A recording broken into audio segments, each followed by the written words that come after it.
नमस्कार, morning news India में आपका स्वागत है और मैं हूं आपके साथ विनीत। राजस्थान में उपचुनाव के बीच भाजपा और कांग्रेस नेताओं की एक दूसरे पर बयानबाजी चरम पर है। इसी बीच अब पीसीसी चीफ गोविंद सिंह डोटासरा और शिक्षा मंत्री मदन दिलावर के बीच जुबानी जंग छिड़ गई है और यह जंग फिलहाल सोशल मीडिया प्लेटफॉर्म एक्स पर चरम पर चल रही है। अब मदन दिलावर के आरोप के बाद गोविंद सिंह डोटासरा ने भी जबरदस्त तरीके से पलटवार किया है और मदन दिलावर को मंद बुद्धि तक बता दिया है। तो चलिए जानते हैं कि अब आखिर गोविंद सिंह डोटासरा ने क्या कुछ बोल दिया है। दरअसल राजस्थान में 7 सीटों पर हो रहे विधानसभा उपचुनाव के बीच वर्तमान शिक्षा मंत्री मदन दिलावर और पूर्व शिक्षा मंत्री गोविंद सिंह डोटासरा के बीच एक्स पर जुबानी जंग छिड़ी हुई है। मदन दिलावर ने डोटासरा के पिछले कार्यकाल पर सवाल उठाते हुए कहा था कि उन्होंने अपने कार्यकाल में एक भी पदोन्नति क्यों नहीं की। इसका जवाब देते हुए गोविंद सिंह डोटासरा ने कहा कि माननीय मंत्री जी, पहले काउंसलिंग और पदोन्नति में अंतर समझ लीजिए, फिर सवाल कीजिए। इसके साथ ही डोटासरा ने यहां तक कह दिया कि मंदबुद्धि के मकड़ जाल पर मैं क्या जवाब दूं। दरअसल मदन दिलावर ने एक्स पर एक पोस्ट कर लिखा था कि कांग्रेस के प्रदेश अध्यक्ष डोटासरा बताए कि उन्होंने अपने कार्यकाल में एक भी पदोन्नति क्यों नहीं की। हमने 6300 व्याख्याता की वाइस प्रिंसिपल के पद पर पदोन्नति की। इसी तरह मदन दिलावर ने अपने कार्यकाल के सारे काम गिनवा दिए।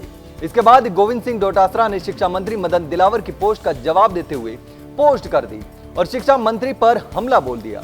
अपनी पोस्ट में गोविंद सिंह डोटासरा ने लिखा कि माननीय मंत्री जी, पहले काउंसलिंग और पदोन्नति में अंतर समझ लीजिए, फिर सवाल कीजिए।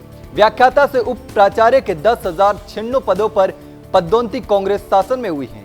उप प्राचार्य का यथास्थान पदस्थापन भी कांग्रेस शासन में हुआ, लेकिन न्यायालय स्थगन के कारण काउंसलिंग नहीं हो पाई।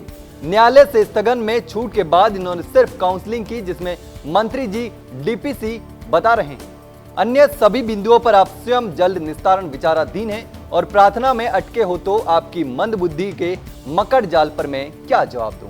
यह गोविंद सिंह डोटासरा ने अपनी पोस्ट में लिखा है। आपको बताते चले कि पहले भी शिक्षक भर्ती में महिलाओं को 50% आरक्षण को लेकर भी दोनों नेताओं में तीखी बयानबाजी हुई थी। कांग्रेस प्रदेश अध्यक्ष गोविंद सिंह डोटासरा ने मीडिया से बातचीत करते हुए कहा था कि सरकार में पोपाबाई का राज चल रहा है। 3rd ग्रेड शिक्षक भर्ती में 50% महिला आरक्षण की सरकार ने घोषणा कर दी, लेकिन नियमों में संशोधन नहीं किया गया है, जिस पर शिक्षा मंत्री मदन दिलावर ने पलटवार करते हुए कहा था कि रीट में चीट करने के जिम्मेदारों को हर जगह खोट ही दिखाई देगा।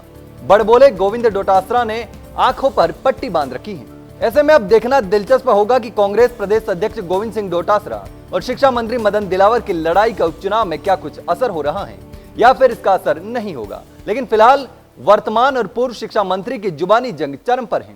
अब देखना होगा कि यह सिलसिला कहां तक पहुंचता है। फिलहाल के लिए इतना है। इस प्रकार की तमाम खबरें हम आपके लिए लेकर आते रहेंगे। तब तक के लिए बने रहिए मॉर्निंग न्यूज इंडिया के साथ। धन्यवाद। ऐसे ही और वीडियोस देखने के लिए सब्सक्राइब करें मॉर्निंग न्यूज इंडिया को और जुड़े रहिए हमारे साथ।